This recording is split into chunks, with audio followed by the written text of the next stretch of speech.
The alien widow walked slowly through the dusty market, her bare feet dragging against the ground.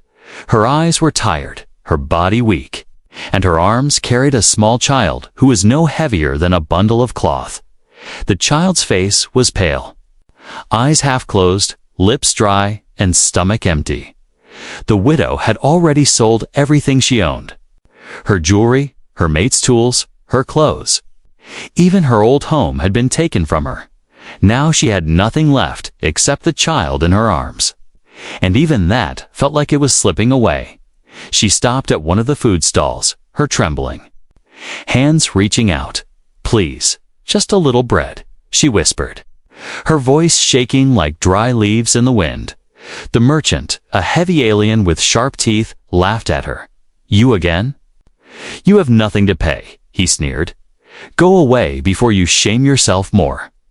The widow lowered her head, her cheeks burning, but her child let out a weak cough. A sound so soft, it broke her heart. She turned to the guards at the gate of the market, her knees bending to the ground. "I will work," she begged. "Take me for labor. Take me for cleaning. Take me for anything, but give food for my child." The guards only laughed, their voices cruel. "Work? You are thin and broken. You can't even stand straight," one said. "No one wants a widow who has nothing." They pushed her back, and she fell into the dirt, clutching her child tightly so he would not hit the ground. Around her, people shook their heads, some with pity, but most with mocking smiles. The widow's eyes filled with tears, but she forced herself not to cry. She had already sacrificed everything: her pride, her honor, her body, but still it was not enough. Her mate had died in the mines long ago, crushed under rocks while digging. For the merchants, she had carried the weight since then, fighting to keep her child alive. Now her strength was gone, and her child's breath grew weaker with every moment. Her body trembled as she whispered to herself, "What else can I give? I have nothing left." She pressed her forehead against her child's small head, feeling the heat of fever. If the child died, she would have no reason to live, no reason. To breathe, she lifted her head and looked at the sky, gray with smoke from the mines. "Please," she whispered to no one. "Please." Then a shadow fell across her. The widow looked up, expecting another cruel face, another laugh at her. Misery? But instead, she saw something different. A human stood there, tall and quiet, with tired eyes that watched everything. He wore a coat covered in dust, and his hands were scarred. The market grew silent for a moment, people whispering. "Why is a human here?" someone said. "They never care about anyone but themselves," another muttered. The widow lowered her head again, ashamed. She thought he would step over her like the others, but the human bent down, his voice low. "Your child is hungry," he said, not as a question, but as truth. The widow's lips trembled. She could not answer. He reached into his pack and pulled out something wrapped in cloth. It was bread, soft and fresh, and a small flask of clean water. The widow's eyes widened, her breath caught in her throat. "Why?" she whispered. Barely able to speak, the human placed the bread in her child's hands.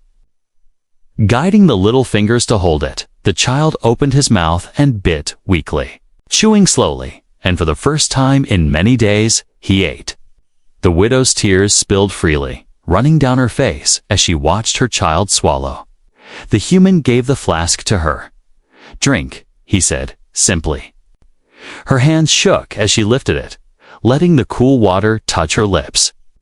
The crowd around them began to laugh, their voices mocking. "Look at that human, wasting food on beggars. He must be mad. They are not worth the crumbs." But the human ignored them, his face calm, his eyes steady. He watched as the child finished the bread slowly, as life returned little by little to the small face. When the widow finally found her voice, it broke with emotion. "Why? Why would you help us?" she asked, her voice like a broken string. The human looked at her. His expression unreadable, because no one else did. He answered, his tone quiet but strong. The widow felt her heart beat faster. No one had ever spoken to her like that. No one had ever seen her pain and chosen to act. The crowd moved on, losing interest. But she could not move.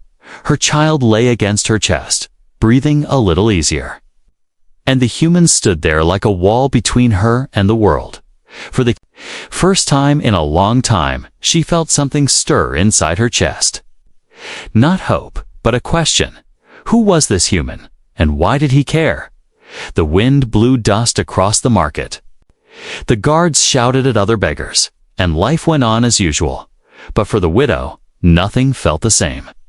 Her story had changed, and it began with a stranger who chose to stop. A stranger who gave when she had nothing left to offer.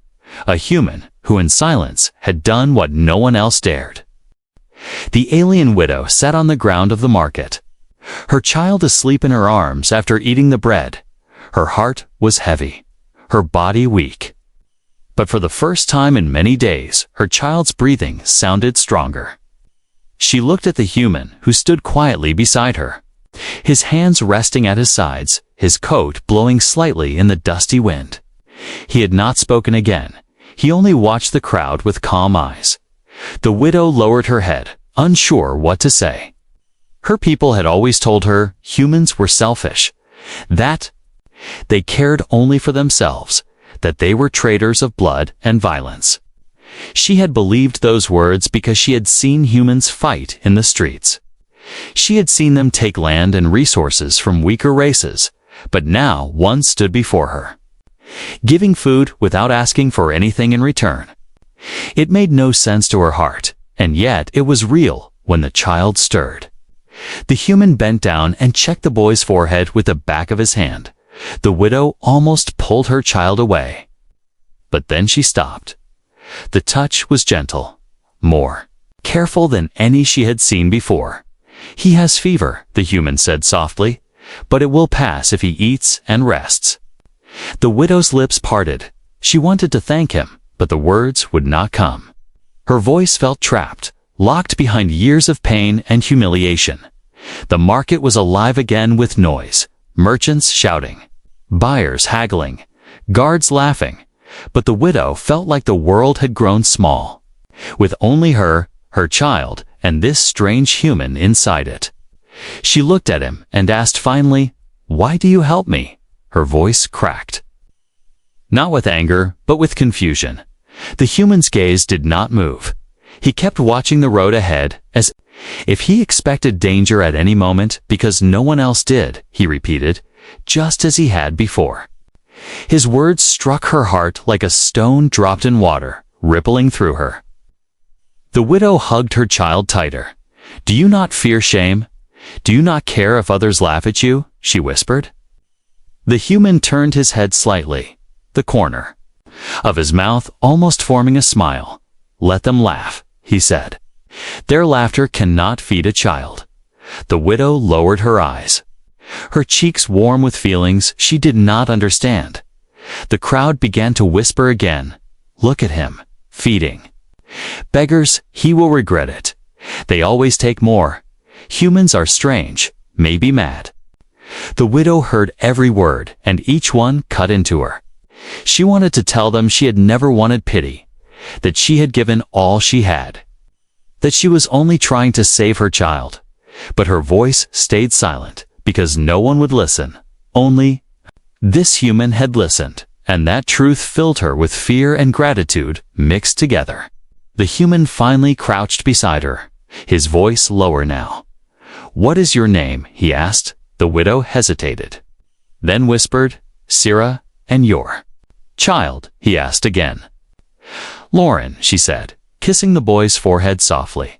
The human nodded slowly, his eyes thoughtful. "Sarah, Lauren," he repeated, as if memorizing the names, as if they mattered. The widow blinked in surprise, her chest tightening. Even the debt collectors never remembered her name. They called her only widow or beggar. But this human, this stranger, had spoken her name as though it belonged to her again. She dared to ask, And you? What is your name? The human's eyes narrowed slightly, as though the question carried weight. Kale, he said, after a pause. My name is Kale. The sound of it lingered in the air, strong and simple. The widow repeated it quietly, Kale, tasting the strange word on her tongue. A sudden shout broke the moment. One of the guards pointed at them. Human, he barked. Don't waste food. On the dirt folk, keep moving. Kale looked up. His eyes sharp, but he did not rise. The widow's heart raced, fearing the guards would strike her again. But Kale only said calmly, Then strike me first, for I will not move until they are safe. The guard blinked, unsure, then spat on the ground and turned away.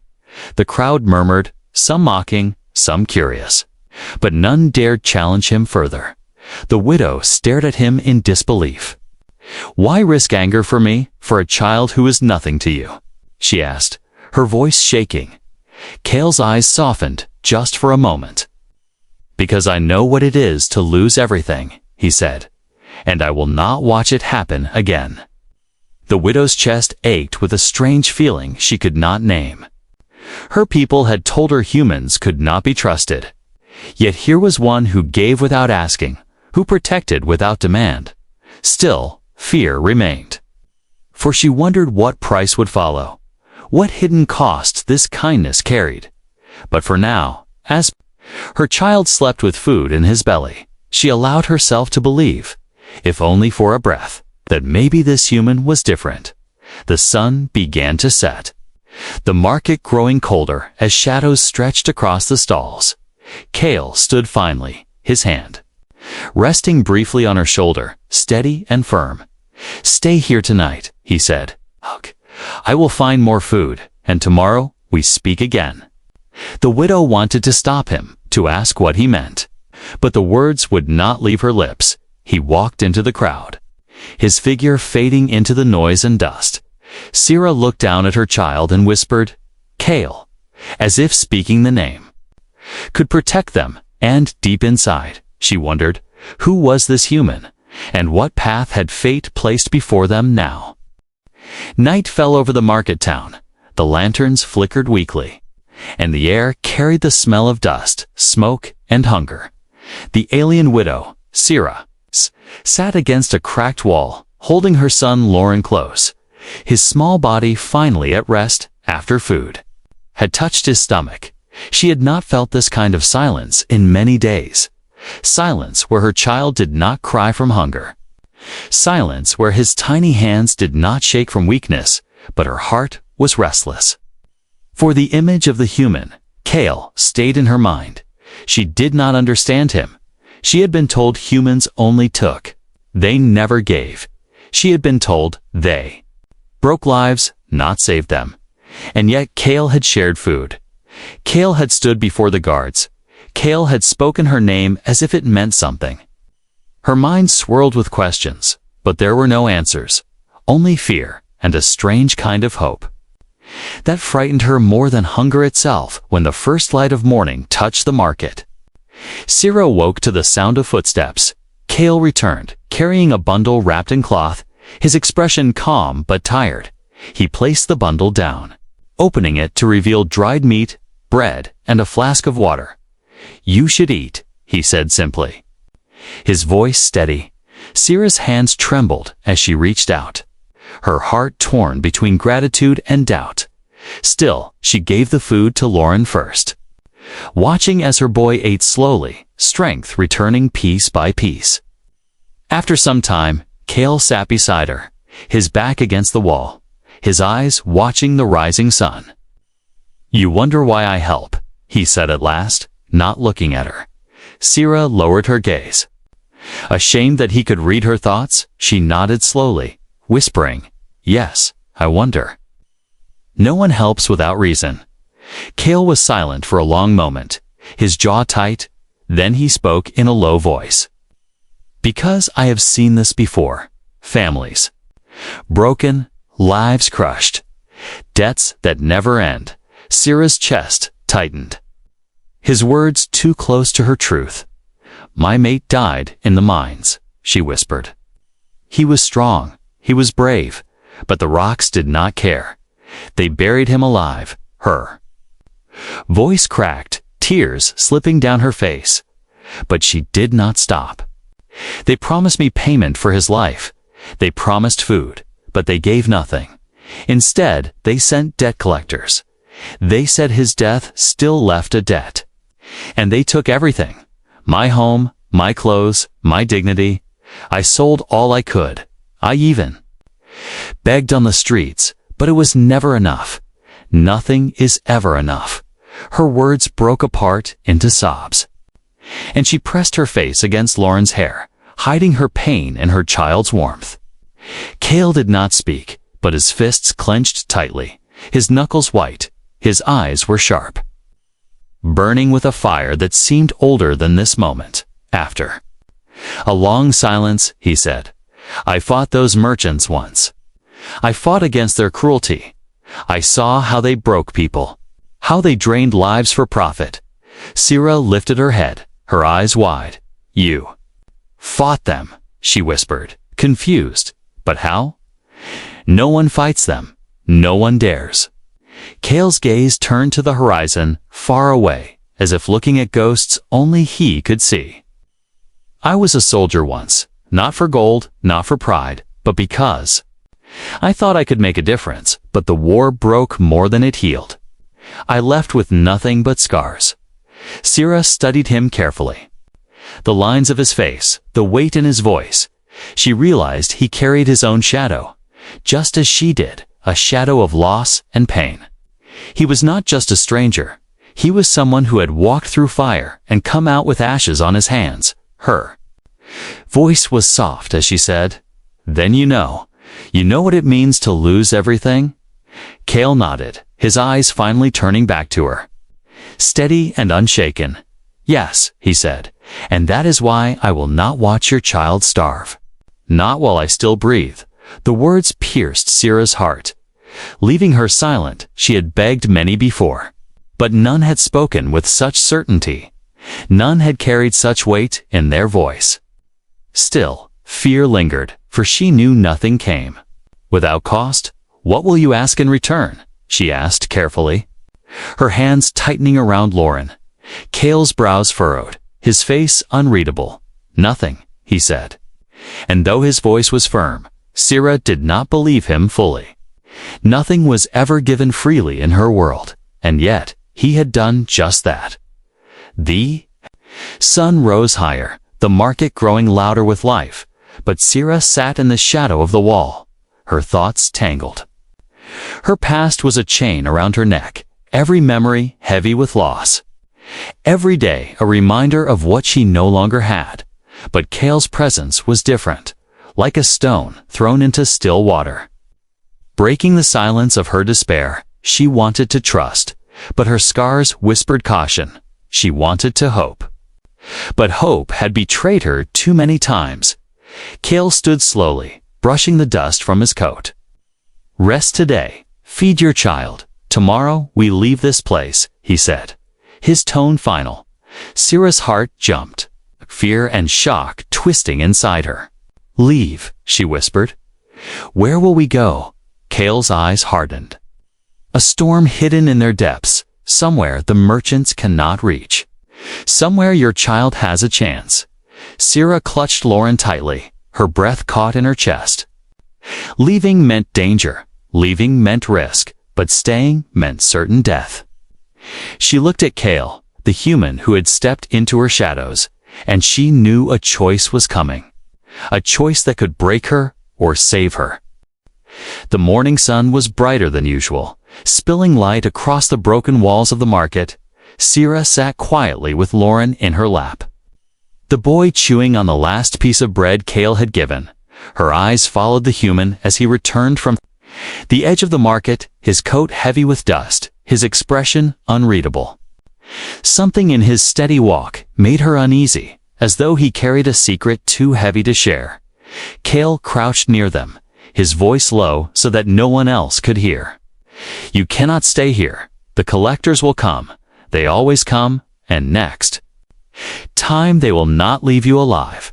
Sira's heart tightened. She already knew this truth, but hearing it spoken made her chest ache. She looked down at Lauren, her fingers brushing the child's thin hair. "What choice do I have?" she whispered. "If I run, they will hunt us. If I stay, we starve."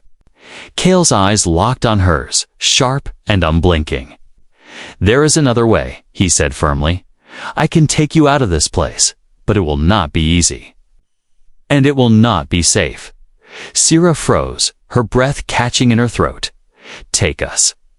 She thought, a human offering escape, a human risking his own safety. It made no sense, and yet she felt her heart pound with both fear and fragile hope. "You do not know me," she whispered, shaking her head. "You do not know my child. Why would you risk so much?" Cale's jaw tightened, his voice quiet but full of iron. "Because I have seen too many like you left behind, I will not turn my back again." Sira's lips trembled. She wanted to believe, but her scars screamed doubt. Her people had always warned her. Humans never give without taking. Humans always demand a price. Her voice came out small, almost broken, and, "If I refuse," Cale leaned closer, his words sharp as a blade.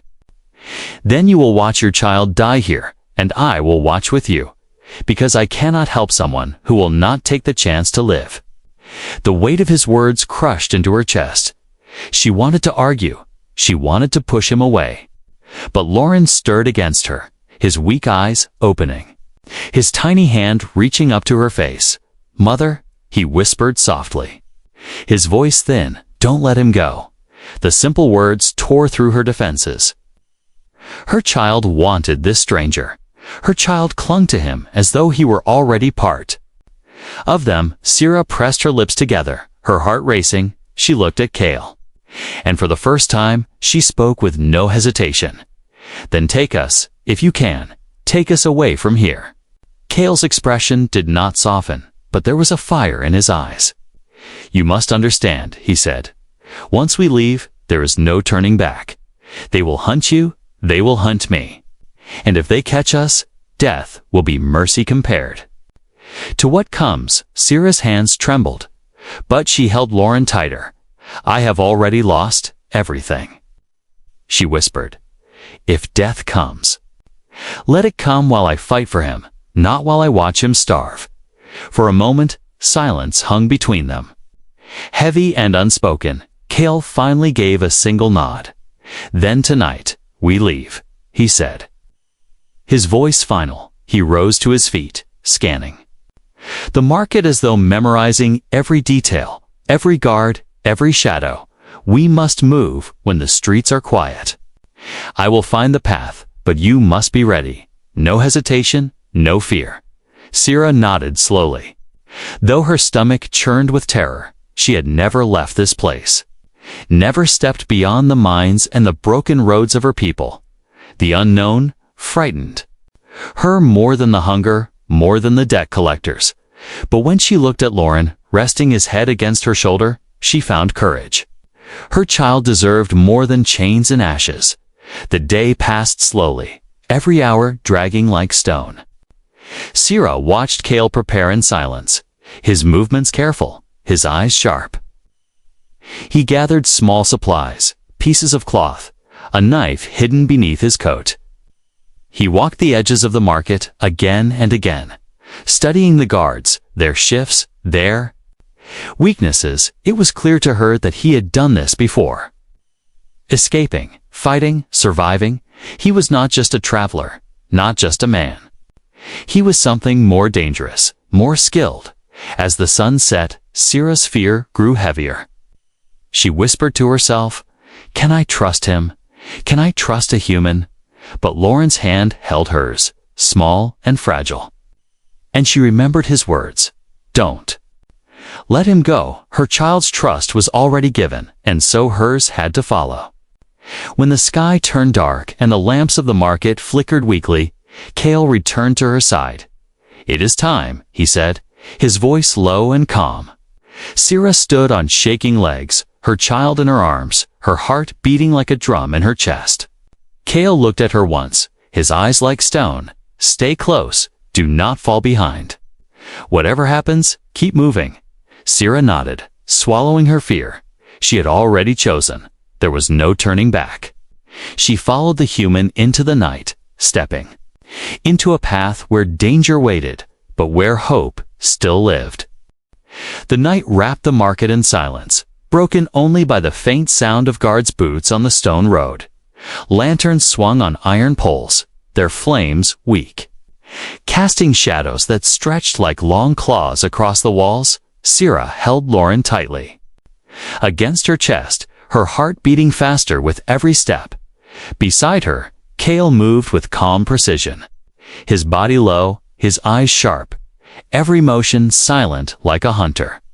They slipped past the first row of stalls, empty now, the wooden tables bare. Except for scraps of spoiled food, Sierra's feet brushed the dirt. Her breath caught in her throat each time a guard's voice echoed too close. Cale raised a hand to signal her to stop, his movements sure, commanding without words. She obeyed, pressing her child close, waiting as two guards passed by, laughing to themselves, unaware of the shadows around them.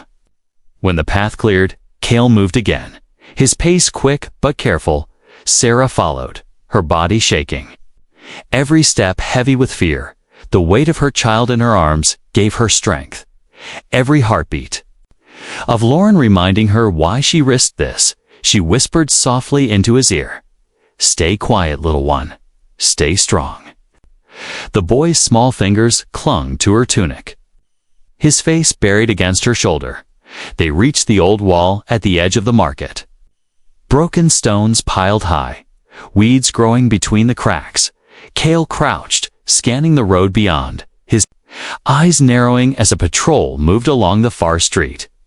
"We wait," he whispered, his voice steady but low. Sierra nodded, though her chest felt like it would burst from the pressure of silence. Minutes stretched like hours, her arms aching from holding Lauren, her legs stiff from crouching. She looked at Cale, his face half-lit by the weak glow of the lanterns, his jaw hard, his expression calm. She wondered how a man could remain so steady when the world hunted him. He was not like the others, not like anyone she had known. Finally, Cale motioned forward. They climbed over the broken stones, Sierra struggling but managing with his quick help. Her hands scraped against the sharp rock, but she ignored the sting, keeping Lauren safe in her arms. On the other side, the air felt colder, the streets emptier, a silence that carried both safety and danger. They moved quickly now, Cale leading through narrow alleys and broken paths. The night grew darker, clouds swallowing the moonlight. Sierra's steps faltered once, a loose stone slipping under her foot. The noise echoed too loudly, and in that instant, a shout rang out from behind them. "Stop there! Stop them!" Sierra's blood turned cold. She tightened her hold on Lauren. Cale spun instantly, his body between her and the sound. Two guards rushed from the corner. Weapons drawn, their armor clattering, Cale did not hesitate. His hand reached beneath his coat and drew the hidden knife, its blade glinting in the dark. The first guard swung his club, but Cale ducked low, striking fast. His blade cut across the guard's arm, sending the weapon clattering to the ground with a sharp movement. He slammed his shoulder into the man's chest, knocking him into the wall with a cry. The second guard lunged forward, his spear aimed at Cale's side. Sierra gasped, clutching Lauren close, but Cale moved like a storm, twisting, grabbing the spear shaft and driving his knife into the guard's leg. The man screamed, falling to the ground. Sierra stared, her breath frozen. She had seen violence before, but never like this. Never with such control, such cold precision. Cale turned back to her, his eyes sharp, his voice urgent. "Run," he commanded. Her legs moved before her mind could, her feet pounding against the dirt road. Her child heavy in her arms, Cale was beside her in seconds, his presence a shield at her side. Behind them, the sound of sirens erupted. Sharp and piercing. Lights flickered to life along the walls. Voices shouting. Boots pounding. They know. Sierra whispered in horror. They know we are gone. Cale's jaw tightened, his hand pressing against her back to keep her moving. Then we move faster, he said, his tone steady but fierce. They ran through the maze of alleys, turning. Corners, slipping through narrow paths, the noise of pursuit growing louder. Sierra's lungs burned, her arms ached, but she did not slow. Not when Lauren's small hand clung to her. Not when Cale's steady figure guided her forward. Every heartbeat was survival. Every step a fight against the chains of her past. At last, Cale pulled her into a crumbling building. Its walls hollow, its roof half fallen. Here, he whispered, pulling her into the shadows. We hide until the patrols pass. Sierra collapsed against the wall, gasping for air, Lauren pressing against her chest. Her hands shook, her body trembling, her mind still caught on the image of Cale striking down the guards with such deadly skill. She looked at him, her eyes wide, her voice trembling. You are not just a traveler, she whispered. Cale met her gaze, his face unreadable. No, he said quietly. I am not. Outside, the shouts of the guards echoed through the streets. The glow of lanterns sweeping past the broken walls. Sierra clutched her child close, her heart racing. Her mind torn between fear and trust. She had given herself to this choice, to this path, and now there was no return. She could only hope the human who fought like a shadow in the night would carry them through. The ruins outside the city stretched like bones under the pale light of dawn. The broken walls were black with soot, the ground cracked and dry. The air heavy with silence. Cale led Sarah and Lauren into the hollow of an abandoned tower, its stones. Cold and damp, here, far from the guards, they could breathe for a moment. But the echoes of the sirens still rang in Sierra's mind. She sat on the ground, holding Lauren close. His head resting against her chest, her body trembled from exhaustion. Her arms burned from carrying him through the night. She whispered softly to him. Though he was half asleep, you are safe, my child. You are safe. But her own heart did not believe the words. Her eyes lifted to Cale, who stood at the broken doorway, his knife still at his side, his eyes scanning the horizon like a hawk. Watching for predators, the silence pressed down on her, heavy and sharp. At last, she spoke, her voice weak. You should not have done this, Cale. You should have left us. Cale turned, his face calm but hard. I made a choice, he said, and I will not undo it. Sierra shook her head, tears stinging her eyes. You gave food, you fought guards, you carried us into danger. All for what? I have nothing to give you. Nothing left. I am only a burden. Her voice rose, breaking. With pain, do you hear me, Cale? I am empty. I have nothing. My body is weak. My heart is broken. I cannot repay you. Not with coin, not with labor, not even with hope. She clutched Lauren tightly, rocking back and forth, her words spilling out like a flood. I should have died in the market. At least then you would not be hunted because of me. At least then you would not bleed for someone worthless. Cale did not move. He only watched her with steady eyes when she finally fell silent. Her chest heaving, her face wet with tears. He stepped closer. His voice was low, calm, but each word carried weight like stone. You are wrong, Sierra. You have given more than you know. Sierra lifted her head, her lips trembling. What have I given? Tell me, because all I see is loss. Cale crouched before her, his gaze fixed on her eyes. You gave everything for your child, he said. Your home, your pride, your comfort, even your body's strength, and still you held him. Still you chose him over yourself. Do you think that is nothing? Do you think that is worthless? His words struck her deeper than any blade. She shook her head weakly. But love. Does not feed him? Love does not protect him from the men who hunt us. Kale's voice grew stronger, his eyes burning. Love is why you still stand. Love is why he still breathes, and that is more than most in this world can give. Syrah's breath caught, her heart aching. For so long she had carried her pain as shame, believing her sacrifices meant nothing. But here was a human, telling her that her brokenness was strength. Her loss was proof of love. Her tears fell again. But this time they were not only of despair. Still, doubt lingered. You risk your life for us, Kale, and for what? What future do you see that I cannot? Kale leaned back slightly, his gaze turning to Lauren, sleeping softly in her arms. For him, he said simply, because he deserves to grow, to laugh, to live without chains, and because I refuse to let the cruelty of others decide his fate. The words filled the ruined tower.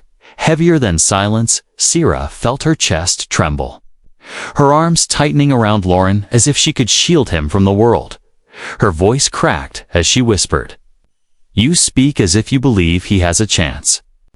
Kale's eyes met hers again, unwavering. "He does, because I will fight for it."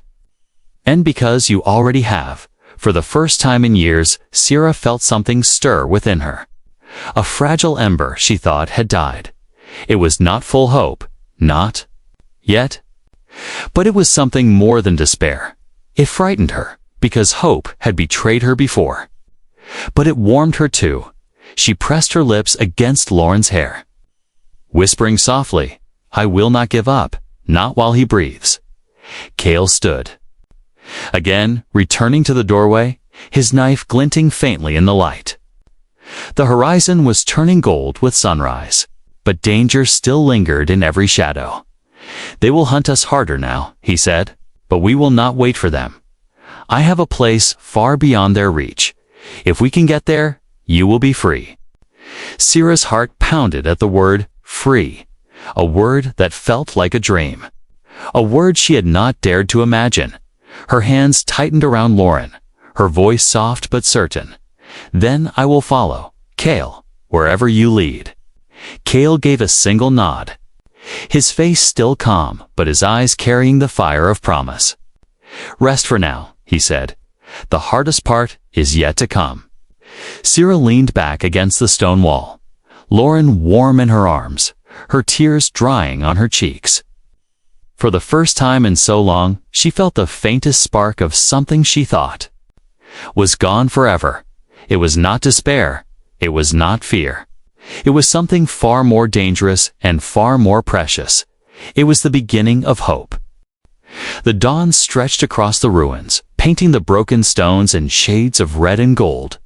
Syrah stood beside Kale, holding Lauren close. Her body still weak, but her spirit steadier than before. The night had been long, the fear constant, yet somehow they had survived. Now, as the light grew stronger, she felt that survival was no longer enough. She wanted more. She wanted life for her child. Kale studied the horizon, his sharp eyes tracing the old roads that led beyond the city, far away. The mines lay hidden under smoke, the place where her mate had died, the place where her hope had been buried. But Kale did not look back. He looked forward, as if the past was nothing but dust under his boots. Syrah followed his gaze, her breath catching when she saw what he pointed to. On the far ridge, hidden among the cliffs, was the faint silhouette of a ship, its hull dark against the morning sky, half concealed but waiting. Syrah's heart pounded, her voice a whisper. "A ship, Kale. Is it yours?" Kale gave a short nod, his face calm. "It is small, but it will take us far. Far enough that they cannot follow easily." The word far echoed in her mind. A place. Beyond hunger, beyond debt collectors, beyond chains. It felt unreal. Like a dream her child might imagine. But here it was, waiting on the ridge. Still, doubt tugged at her heart. "Will we make it?" she asked softly. "They hunt us. There. Reach is wide. They will not stop." Kale turned to her, his expression steady. His voice sharp with certainty. We will make it. Because I do not run without finishing what I start. And because your child deserves a sky that is his own. The journey to the ridge was long. Every step carrying the weight of danger, Cale led through old paths, avoiding open roads, always. Alert, always scanning, Sierra followed closely, clutching Lauren. Her legs weak, but her will strong. The boy stirred once, lifting his head to look at Cale. His small voice whispering, "Will we fly?" Cale glanced back. A faint smile tugging at his lips. "Yes, Lauren, you will fly." When they reached the edge of the ridge, the ship loomed larger, its metal worn but sturdy, its engines humming softly. It was not a merchant vessel, not a ship of luxury, but something different, built for survival, built for resistance. Sierra touched the hull with trembling fingers, her voice breaking. "I never thought I would see freedom with my own eyes." Cale placed a hand on the ship, his tone quiet but filled with meaning. "This ship is not just for running, Sierra. It is for fighting too. I am not only saving you, I am saving all who will come after. This is my war, and now it can be yours too if you choose." Sierra stared at him, her heart torn. She had only wanted safety for her child, a life away from chains. But Cale spoke of something greater, something larger than her own pain. Her eyes burned as she whispered, "I am no fighter, Cale. I am only a widow with scars." Cale's gaze was firm, his words sharp. "You are wrong, Sierra. You have fought every day to keep your child alive. You have fought against hunger, against shame, against despair. You are stronger than you believe, and that strength is what this world needs." The words struck her deeply, awakening something inside her chest. For years, she had thought herself broken, worthless, empty. But here was a man telling her that. She had already been a warrior, not with weapons, but with love and sacrifice. Her lips trembled, her voice shaking. "Then, I will not run from this fight. Not if it means Lauren will see a better world." Cale gave a small nod, his eyes carrying a fire that seemed unbreakable. "Then we are no longer just two souls escaping. We are allies," he said. He opened the hatch, helping her step inside. Her arms still wrapped tightly around Lauren. The ship's interior was small, metal walls lined with old tools and crates, but to Sierra it felt like a palace. It smelled of oil and steel. But it also smelled of freedom, as the engines roared too. Life. Sierra held Lauren close, his eyes wide with wonder. The ground trembled as the ship lifted slowly from the earth, dust swirling in the air. For the first time in his young life, Lauren smiled with joy. His voice small, but filled with awe. "We are flying, Mother. We are flying." Sierra's eyes filled with tears, but they were not only tears of sorrow. They were tears of something she had thought lost. They were tears of hope. Cale sat at the controls, his hands steady, his eyes sharp as the stars came into view. "This is only the beginning," he said quietly. His voice carried by the hum of the ship. Sierra looked at him, then at her child. Then out at the vast sky that stretched forever. For so long, she had been empty, broken, lost, but now, with her child safe and the stars ahead, she felt something new. She felt strength. She felt purpose. And she felt that perhaps humanity's gift was not in power or weapons, but in the simple act of giving hope when none remained, as the ship cut through the clouds, leaving the ruins far behind. Sierra whispered softly, almost to herself, for the first time, "I do not feel empty. I feel alive."